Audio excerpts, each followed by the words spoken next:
Hello আমার family, Facebook family, কেমন আছো?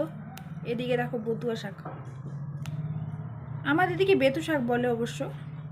কে কে খেতে ভালোবাসো কমেন্টে জানিও তো। আমার প্রচণ্ড ফেভারিট। যাই হোক, কেমন আছো সবাই?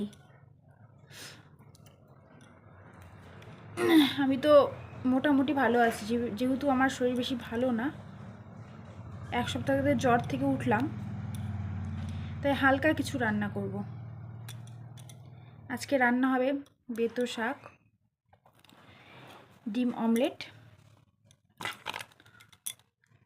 আর টমেটো ভাজা। কে কে খেতে ভালোবাসো গো টমেটো ভাজা? আমার কিন্তু প্রচণ্ড ফেভারিট। যাই হোক, আজকে হালকা রান্না হচ্ছে, যেহেতু আমার হাজব্যান্ড আজকে বাড়িতে নেই, আমি একাই আছি, এর জন্য হালকা রান্না। সবাই কেমন আছো কমেন্টে কিন্তু অবশ্যই জানাবে। আর কে কে এই শাকটা খেতে ভালোবাসো জানিও তো। টাটা।